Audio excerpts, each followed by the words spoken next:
Well, hello there, and welcome back to another episode of Help My Business is Growing, a podcast where we explore how to grow and build a business that is healthy and sustainable. I'm your host, Kathy Svatina, a fractional CFO and a founder of Newcastle Finance, a company where we believe that everything that you do in your business will eventually end up in your finances, and to get to healthy finances is to have a healthy business. Well, the question is, how in the world do you get there? Well, this is where this podcast comes in to help. Owning a business is no doubt really stressful. And it can sometimes be really, really stressful. So when stress hits, it can hijack your body and mind and sabotage how well you work. And if you don't manage your stress, the stress may even manage you by making you lose your focus. You can miss opportunities. And worst case, you can burn out, which will ultimately block your business from growing. It's just not a good situation. But the good news is that there's a simple yet powerful way to manage stress, and it's called breathwork. I know we all breathe all the time, but if you breathe in the right way, and especially if you use the techniques that we're going to be talking about on this podcast, they will help you regain control and find calm even in the most stressful situations. So we're going to be talking about what is breathwork exactly, how is it different from regular breathing, how does it help to manage stress, and how do you know if you're doing it properly? You can find all the links and the detailed topics in this episode's show notes. My guest today is John Hall, a breathwork coach who works with executives and entrepreneurs globally.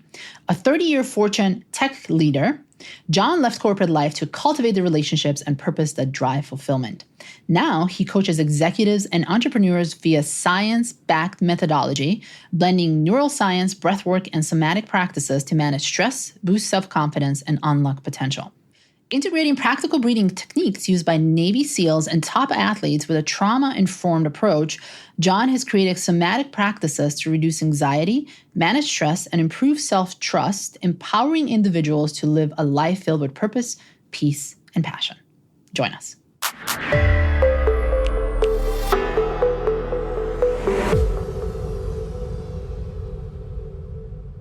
John, welcome to Help My Business is Growing. Kathy, so good to be here. I'm so glad you're here because we're going to be talking about stress. And unfortunately, stress when you're running a business, it's a part of life. And hopefully you realize this sooner rather than later that you need to learn how to deal with it because one, your health becomes a mess if you don't. And two, you're very, very reactive in your business. And when you're reactive in your business, you can make some terrible decisions, so on and so on this topic. Yeah. So we know that a little bit of stress usually helps with performance, so you can perform better. But too much stress, and especially when it's chronic, it becomes an issue. So let's talk a little bit about the stress response if we can. Absolutely. And Kathy, I loved your opening on this because one of the things that I share all the time with clients is that successful people don't have less stress. They have better stress management techniques, right? Better stress management tools. So this is such an incredible chance to share some of this and talk about what's going on because you're spot on with what happens when we stay in this, when we get this, and when we stay with this and the need for it. That was something that was really interesting when I started the research. Is that there's actually 3 different types of stress. So there's something called news stress, which is neutral, like I'm reading about bad news somewhere else in the world or some part of the United States, and that impacts me, can cause me stress, but it's not really direct. Then there's something called eustress, which is the healthy stress that you mentioned, right? This is I'm going to kick the winning field goal for my team. And I train for this. I have a team to support me. It is stressful because I know what's on the line. And yet at the same time, I know I've got the support I need. It's temporary. It actually motivates me to grow, to become better, to step up and perform. But we're really going to focus today on the third part, which is distress. Distress is the type of stress that is unhealthy, especially as you say, we are staying in it chronically. And we feel like a big part of what makes it distress is we feel like we don't have control over the situation. And so it's causing that reaction in our body. It's causing that impact.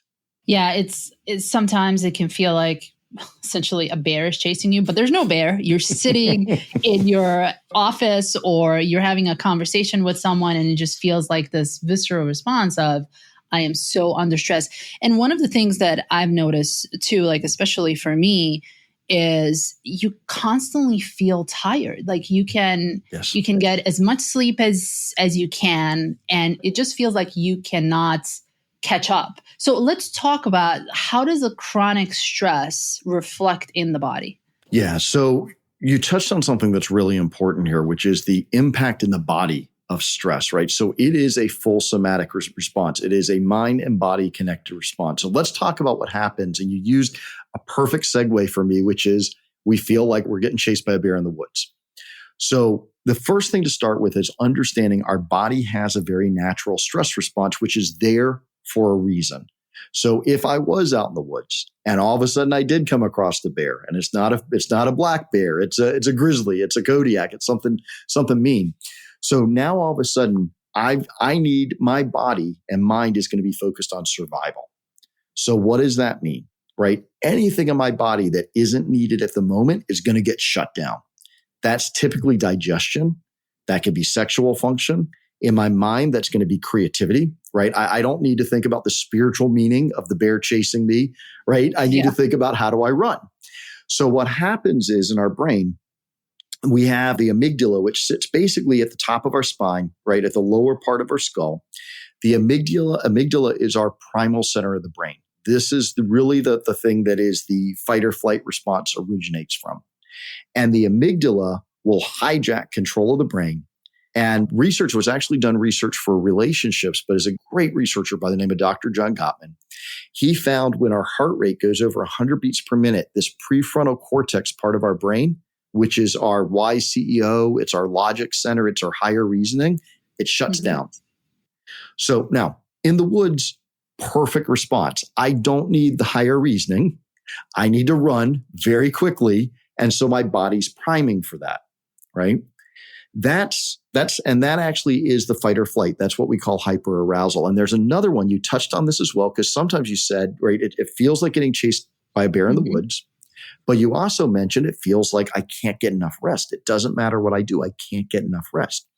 So let's talk about this other end of a stress response, right? So the other end of a stress response, again, a very healthy thing. Let's say the bear catches me. Now I've been injured. I'm wounded. My best hope of survival is someone finding me and helping me, right, at this moment. So what's my body going to do in that stress response? It's going to shut down. It's going to withdraw, so I'm not feeling all the pain. It's going to go inward. It's going to slow down my heart rate. It's going to slow down my energy level. So this is what we call hypoarousal, which is where I'm on the other extreme and I'm basically in a freeze response. I'm withdrawn. I'm waiting for someone to come help me. So those are, when we talk about those stress responses you described, right? I've got the one which is priming me for survival by fighting or running. I've got the other that's prepping me for survival by just shutting down and withdrawal, right? But both of them are very healthy stress responses in given situations. The challenge is, like you say, is it's an overdue deadline. It's a relationship that's gone south. It's some stressful situation that's triggering these same responses without really being a life or death situation. And this is such a great example that you provided with the bear chasing, because one of the things that I have noticed with myself, I've been managing my stress, and I've noticed that there's been situations when there was high stakes, high stress situations, and I just wanted to take a nap. Yeah. Yeah. And this is all, I want to be really clear about this, because I think one of the things that can happen is we can get caught up in a should loop. I shouldn't be this way. I should be calm. I should be more energized. I shouldn't, right? And the joke is we should all over ourselves is what we say. And so what happens is we aren't understanding what's going on in our body, the natural response. And what I work with executives, entrepreneurs, what I work with other individuals on is how do we redirect that into something that's actually productive? So we're not going to fight it. We're going to roll with it. We're going to redirect it. We're going to understand what's going on in our physiology and use our body to actually redirect that back to a spot of calm and safety. So let's talk about this. So let's say that you have a high stress situation, you have to present in front of, 150, 200 people and the stakes are high. Let's say that you are this is a very, very real situation for a lot of people, that you have to present in front of investors and you need to get the money because you just need to do that. That's right. And it's like the height of stress. How do you manage the stress? What are some of the things that you can do in the moment to calm yourself down so that you can still have that little bit of stress that helps you perform, but it doesn't hijack all your thoughts? No, it's a great question. I love that because the acronym I teach clients is B.P.M, just like beats per minute. My heart rate goes up. You think beats per minute, and it stands for breath, physiology, mindset. So let's break that down. The first thing, let's keep in mind that the stress reaction is a mind-body response. It is a somatic response. And so it's not just our mind that's stressed, it's our whole body that's reacting that way. So attempting to use our mind alone and say, calm down, you've got this, calm down, right? We are basically like the little toddler trying to tell the 800-pound gorilla what to do. Yeah. And it's ineffective.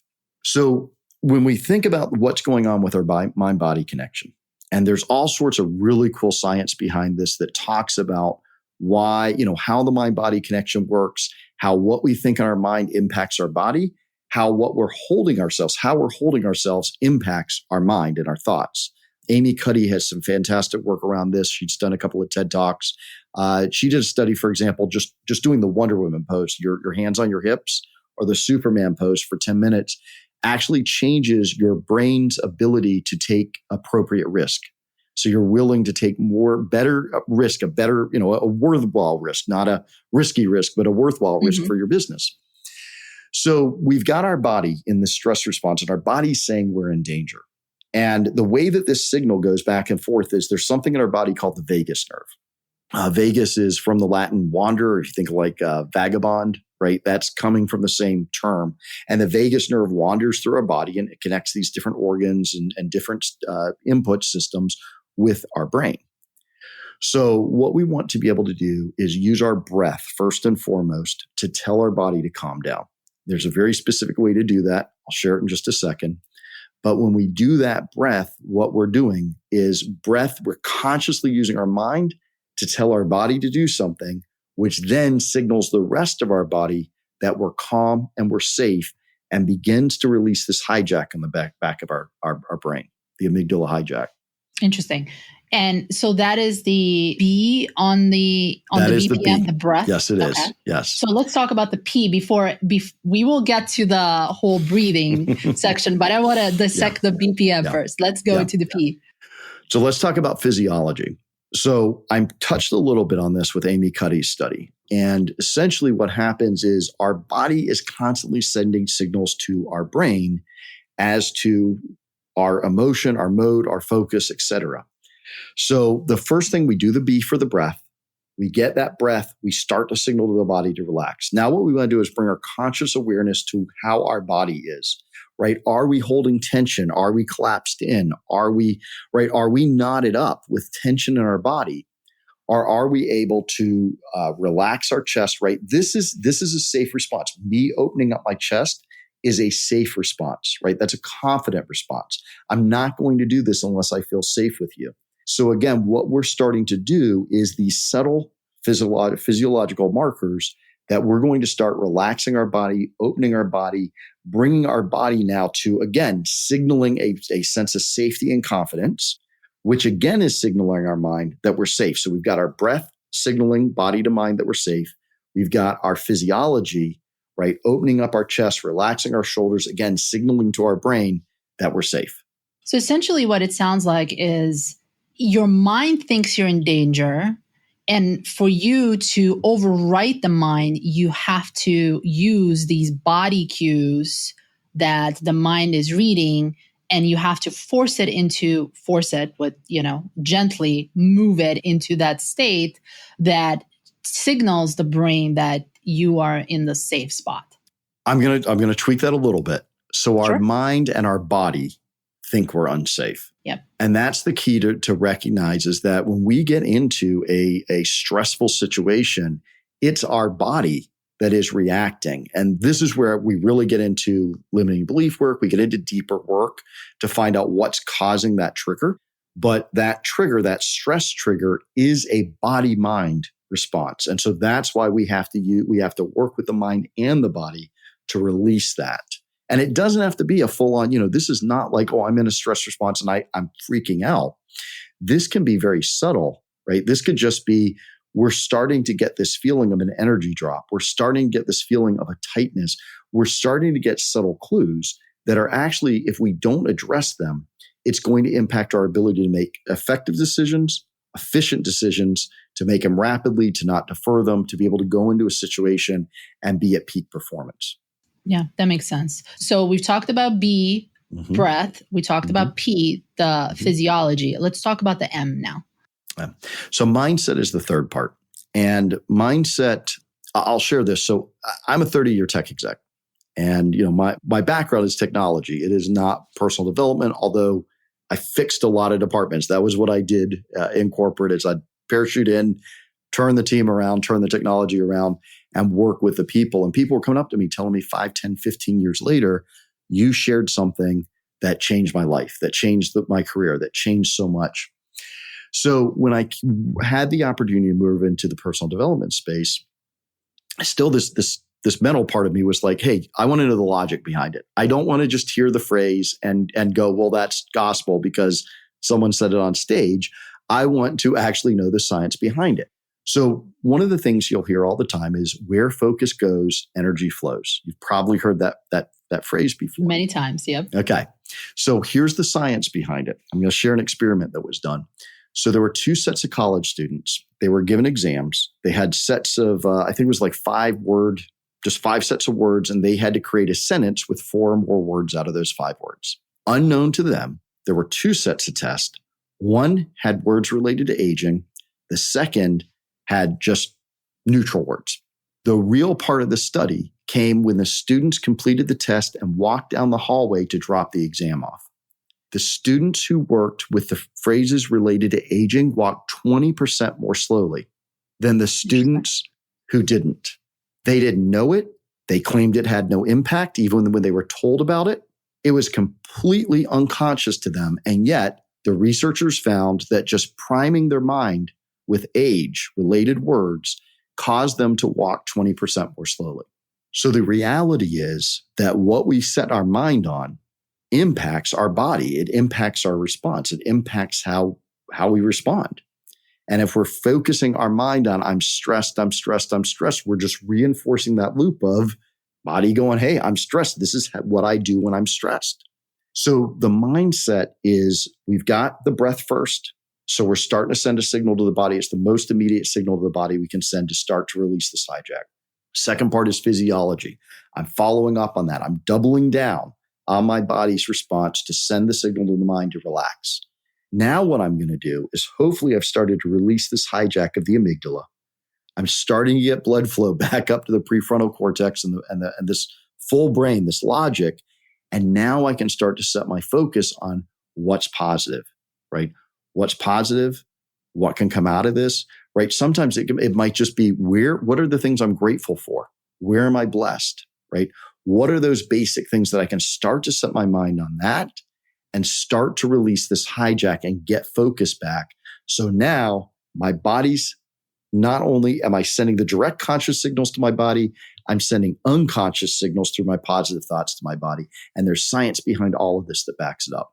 Yeah, that's really interesting, especially with the whole student experience, because, and I've noticed this with myself too, if there are certain thoughts that you have had because you've read something, or maybe you've been around people that were negative, you start to absorb some of that energy. And especially if you're an empath type of person, I mean, it can really, really affect your whole energy. It affects and on top of that, it will affect your health as well.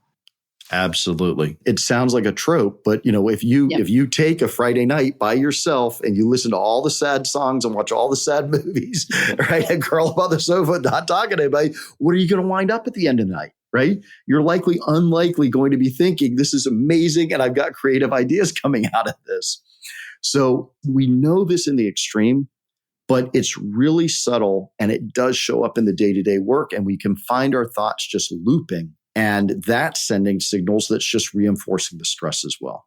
So what are some of the day-to-day things that you can do in terms of mindset that you should be aware of that they might be taking you down to the direction that you don't want to go to? Yeah. So the most powerful thing you can do is simply being aware of it, right? Even if you don't have a solution, you don't know why, you don't even have to know the why. If you can bring awareness to going, wow, I just realized for the last 10 minutes, I've been focusing on where this project can go wrong.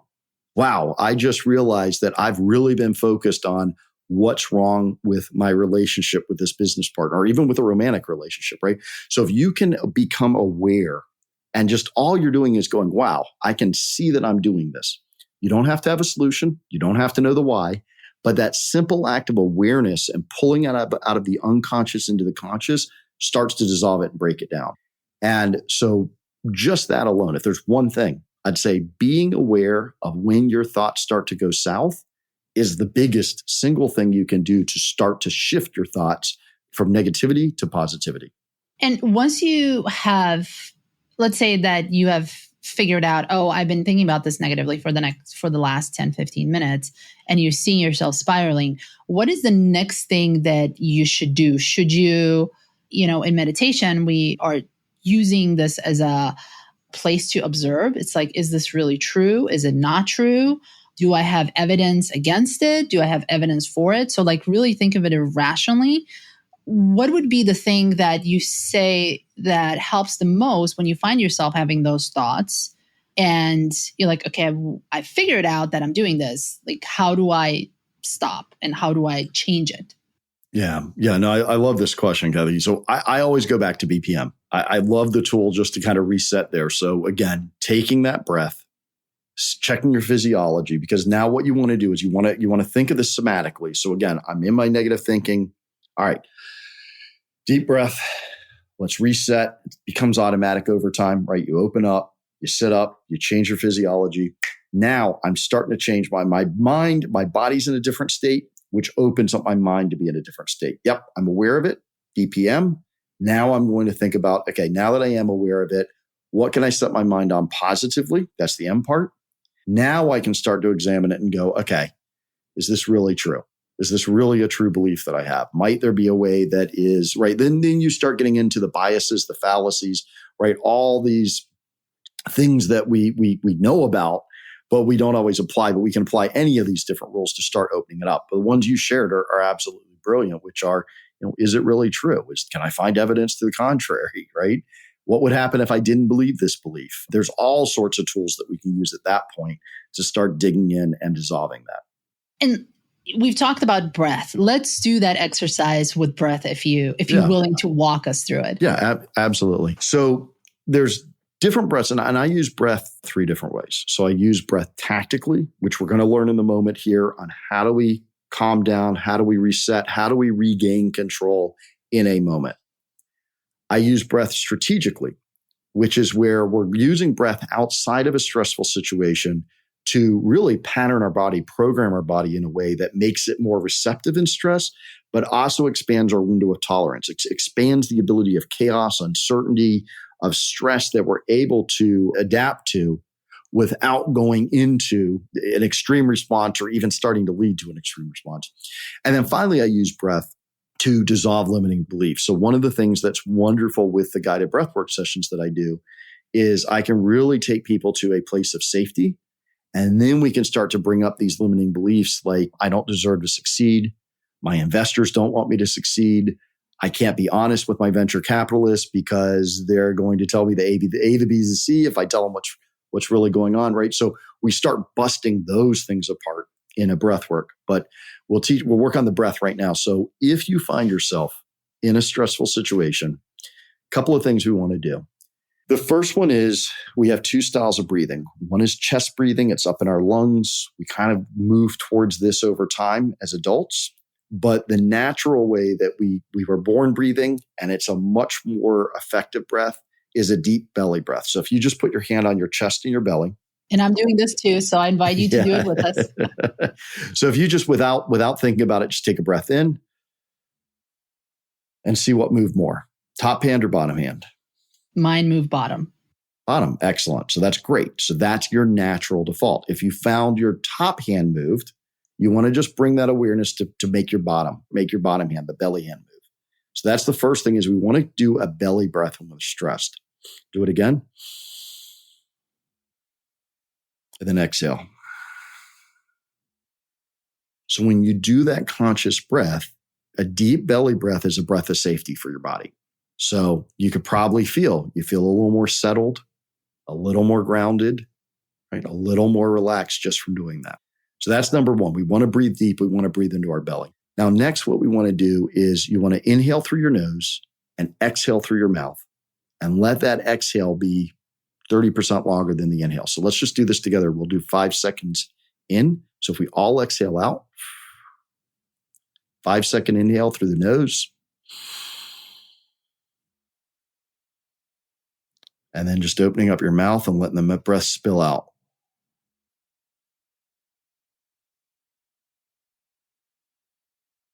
And how'd that feel? It's harder. It's definitely harder.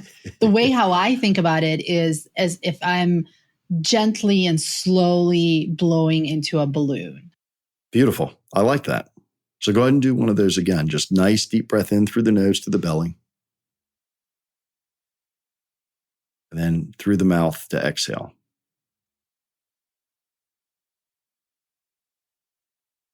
And how's that feel when you do that? Feels very relaxing, very calming, very peaceful.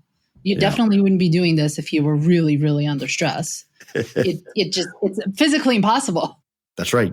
That's right. So when you're using your mind to consciously do this, what you're doing is you're actually telling your body, I'm not stressed.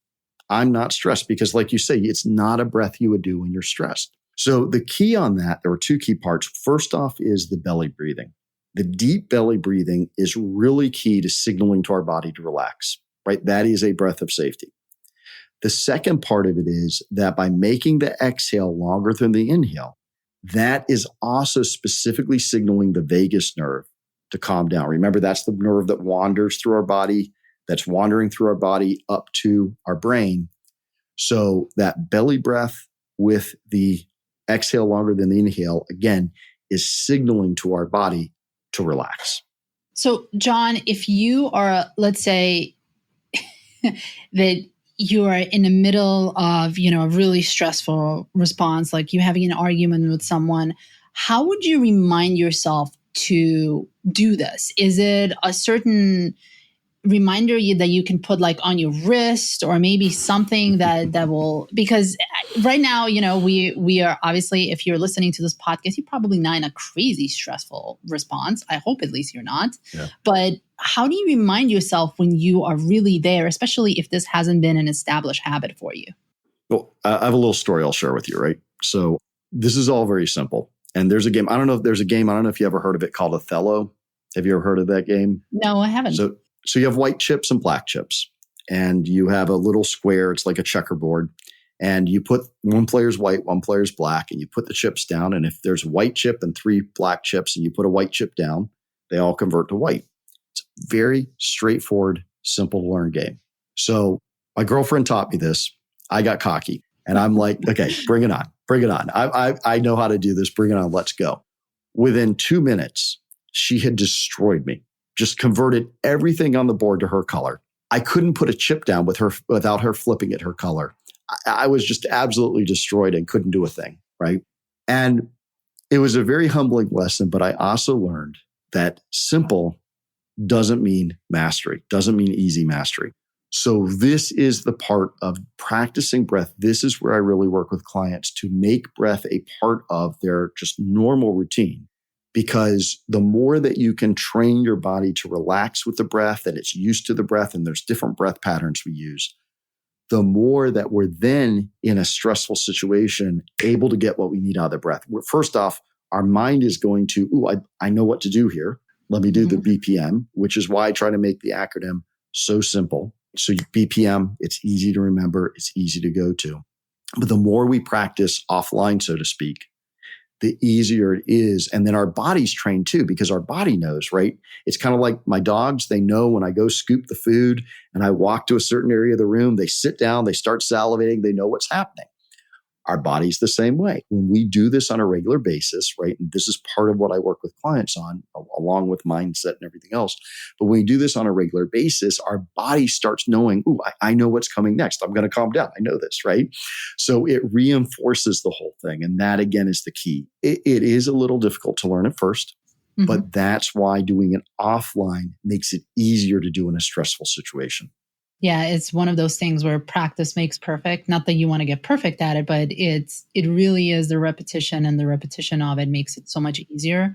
And I have noticed that too. Like, I've been using breathwork for quite a while, and there's times when I, so to speak, like forget about it a little bit. And then, it comes and bites me at the end. I'm like, okay, I need to get back to this practice. I need to get back to meditation. I need to get back. And another good tool that I use also, that I've started using in the last year, it's tapping. That's very helpful. So I know we have not talked about tapping officially when we were talking about this podcast, but since it looks like that you are familiar with it, can we talk a little bit about that too? So tapping is something that I've done a little bit for myself. I don't know enough about it to say, here's all the parts of it. It's not something I incorporate in my training. I've got a great partner who does, that I can connect with, but it's going back and underscoring the same things, right? Again, it's using our body in a way to signal to our mind to relax. And that's where I really think it's so key, is remembering, right, that 2-year-old toddler with the 800-pound gorilla. Which way is that? What's that power dynamic right there? So the more that we can use our mind, the conscious part of our mind, to signal to our body, whether it's through tapping, through breath, through some other physiology, yoga, mindful, whatever it is, right? Again, we're signaling to our body to calm down, which allows us to start releasing that hijack. And just even a little bit, we start getting a little blood back to our brain. It's amazing how differently things look when we do that. And it's a big factor in decision fatigue. It's a big factor in decision fatigue when we aren't able to recognize it, when we're just burning ourselves out all day long. Yeah, that's true. And I think of all of these things as tools. And the better the toolbox you have, the bigger your toolbox gets, you are able to pick the things that are most beneficial to you at that particular moment. So it really is, the more you do these things, the better your quality of life is, the better you can make decisions. I mean, it really does change a lot of things in your life. And they're simple and they're free. They're 100% free, these tools. Right. Yeah. That's what I love, is I really love, how do we distill something down to the most base concept that's true? And how do we incorporate that in a way that is just easy to adapt into our life? And the more we can do this and the more we practice this, and you touched on something so beautiful, which is that we burn ourselves out. We stay in stress. We burn our mental capacity. This was something fascinating I learned. Daniel Kahneman's book, Thinking Fast and Slow, is the title. And he talks about these two different decision systems in our mind, right? We have what he calls system one, which is the more gut response, the more intuitive response. It's the ability where a skilled chess master can walk down a street and see a chessboard, someone playing chess on the sidewalk, and say, white mates in 3. Like, just looks at the board and secondly go, white mates in 3. Because they're so tuned, they become so skilled in this that it's just innate to them. It's very natural. This is the system we live most of our life in without thinking. It's how we drive to work. We're so skilled, right? You ever have one of those moments that you're driving or commuting and you go, wait a second, how do I get 2/3 of the way on my commute? I don't remember what happened before there, right? That's all this system one, just doing things very low energy cost, very natural. The problem is that this system one has biases and fallacies. It will make mistakes because we're kind of going with what feels right, not really running the analytics on it, but it's what feels right. Right? It feels right to go this way. It's part of us being kind of emotional creatures going, this feels right, so I'm going to go with it. Mm-hmm. System 2 sits on top, and it's the one that's watching going, ooh, you're about to make a mistake. It feels like that, but that's not really the case, right? You need to do some more research on this. There's a little bit more, this is a tougher decision. You need to do the analytics on it. We don't want to pick a stock based on whether we feel good about the stock. We want to pick a stock based on the analytics behind it. We've done the research. So System 2 is really that one that watches, that monitors, that helps us say, you're about to make a mistake. Let's step in. Let's do something differently. But when we are under stress, when we are constantly feeling like our energy is drained, that's when it can be subtle. We don't even have to see that we're in a stress response, like, oh my gosh, my heart is racing and everything else. It can be very subtle that we start to degrade that system 2. We're just running in system 1 and we start introducing biases and fallacies, or maybe better yet, we're aware that we're in that and we can't make a decision, but we're deferring decisions that need to be made today because we feel burnt out. So this is how this stuff burns up, and it shows up in day-to-day life.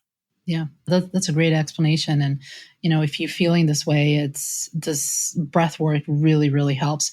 So, John, we have gone through the physiology, we have gone through the B.P.M. And if someone is saying, okay, I understand all of this, I don't even know where to begin right now, what would be the simplest thing that they can do? I usually say in the next week or two, but here I'm going to say in the next 5 minutes to get themselves more relaxed. Yeah. So I'll say 2 great things. One is just being aware of your breath. Awareness is such a powerful thing. If you're aware of it, you're aware of how you're breathing, you're practicing belly breathing, right? That's going to be great. You're going to start to feel the difference in your body. You may not even realize how stressed you are at this moment until you just take a moment and sit and do some deep breaths and go, oh, wow, I didn't realize I was this worried. I was this wired up, whatnot. The second thing is I've got an amazing course that's on my website, and I walk through this. I walk through this course on what the stress response is, how to redirect it. I get into practices that you can use. It's really, and even though I work with executives and entrepreneurs primarily, I want to just democratize this and be able to say, how do I expand this out to more people? It could be, a college student that's starting to get stressed with an exam schedule coming up, or it could be a mom, a busy single mom who's got a lot going on in her life, or anybody who says, I want to learn more about this. I want to do something right now. It's on my site at John Hall Coaching. You'll see it there. It's a course called Breathe Easier. And we get into a lot of the details. 2 simple weeks, short lessons, but you're going to walk away with so much more understanding about what's going on, why your body reacts that way, and what you can do about it. That's great. Thank you so much, John. And I know that people can find you on your website. Is there anywhere else that people can find you that you are on the interwebs? Yeah. So the website, obviously, at John Hall Coaching is the best way to find me. Also on Instagram and Facebook are 2 others. It's John Hall Coaching there as well. Awesome. So we will put all of the links in the show notes. Also, John has talked about a lot about other resources, a lot of other books. So we're going to put that in there as well. So if you want to take a look at it, feel free to do it. And thank you so much, John. This has been a very de-stressful type of conversation, and it was very enlightening. Thank you so much. Kathy, thank you so much for having me here. This has been so much fun.